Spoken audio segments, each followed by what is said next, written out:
Hello, hello, hello. Good afternoon. I am Elvis Meyango Oponde, and today I'll be presenting to you a speech titled The Protection of Civilians During the Time of Armed Conflict. Ladies and gentlemen, in today's discussion, I'll be talking about the protection of civilians during the time of armed conflict.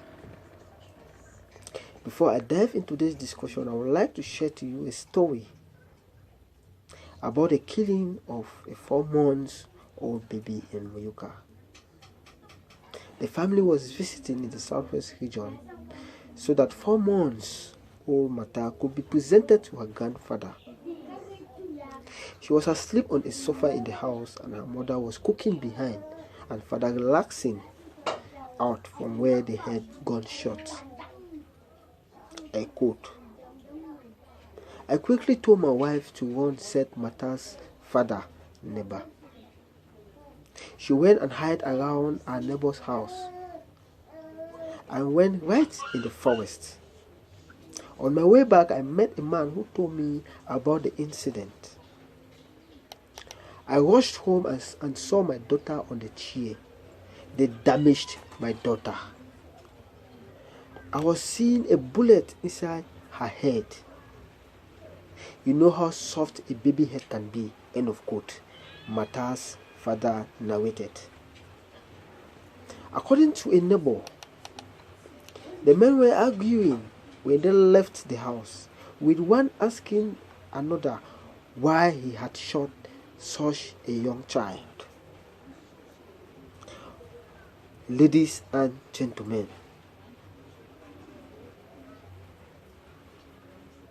when Emilia Agbo saw her daughter's death, she collapsed. Mata was buried the following day. In fact, failure in the protection of civilians has caused a devastating effect in any conflict situation, most especially the present Anglophone War of Independence. The non-protection of civilians was associated with the development of the principles of discrimination and in proportion to the Geneva Convention. Protection is in relation to the international legal framework following the devastating event of the First World War. Protection of civilians started after First World War, and it was developed during the Second World War.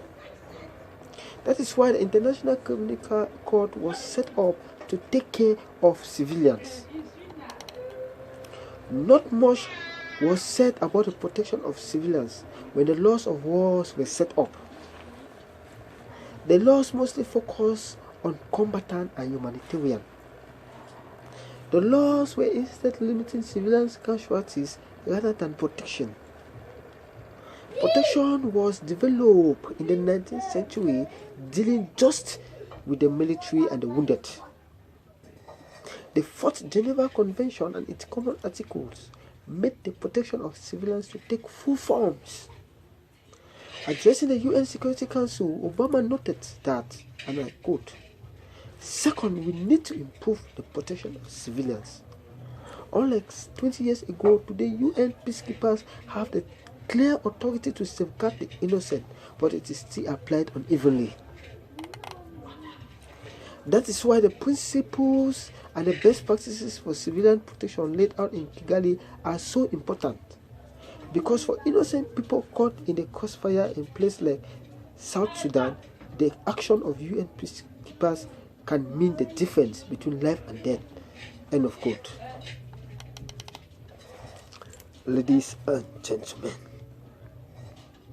for the purpose of the principles of distinction in non-international armed conflict, all persons who are not members of state armed group or organized armed group are or a party to the conflict are civilians and therefore entitled to protection against direct attack unless and for such time as they take a direct part in hostilities. In non-international armed conflict, organizations and belligerents protect those who are not fighting, such as civilians, medical personnel, or aid workers.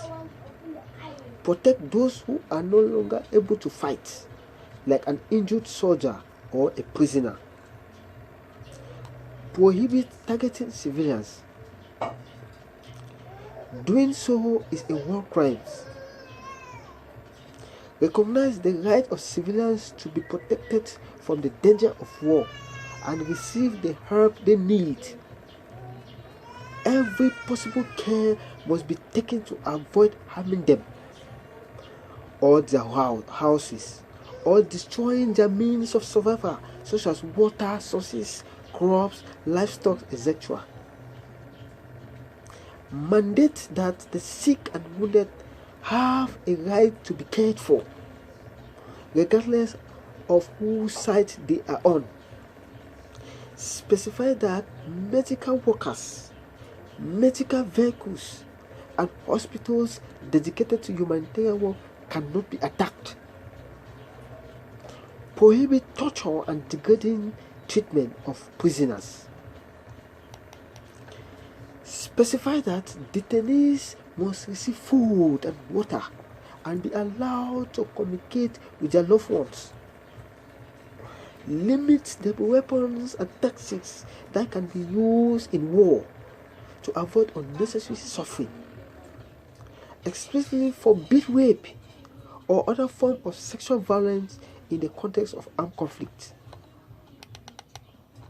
In case of armed conflict not of international character, women and children are expressly protected against rape and forced prostitution or any form of indirect assault, and must be treated without any adverse distinction. In case of detention, except when women and men belong to the same family are lodged together, women must be accommodated in separate quarters from men and must be under the immediate supervision of women. The death penalty shall not be carried out against expected mothers and mothers of small children. Ladies and gentlemen, again, children must be given the aid they need, which is religious and moral education. The enlistment of children under 15 into armed group is prohibited, nor taking part in hostilities. But if they take part and are captured, they shall continue to benefit from this guarantee. I'm talking about protection. They must be protected. Children should be temporarily evacuated from the areas that hostilities are taking place to a safer sector of the same country, accompanied by persons responsible for their safety and well-being. Ladies and gentlemen, it should however be noted, any combatant or belligerent who decided to be targeting civilians in time of armed conflict can never go unpunished, even if it takes him or her more than 10 years. That is why individuals such as Paul Akayesu, who was tried in 2018 for the crime of genocide which took place in Rwanda in 1994. Also, Jean Kambanda was also tried for the crime of genocide in the International Criminal Tribunal for Rwanda. Other sentences include Tessis Ranzo, Tioneste Bongozora, and Calixte Kilimanjaro sentences. All of these personalities were either sentenced to life imprisonment or sentenced to death because of failure to protect civilians.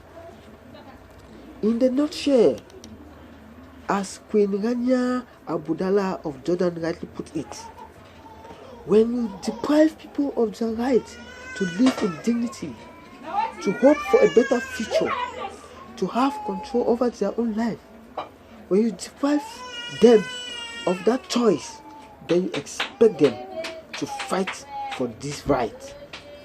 So extrajudicial killing instead spark more violence, while the ability to stand in favor of the protection of civilians help to bring conflicting situation to a normalcy. Thank you very much for listening.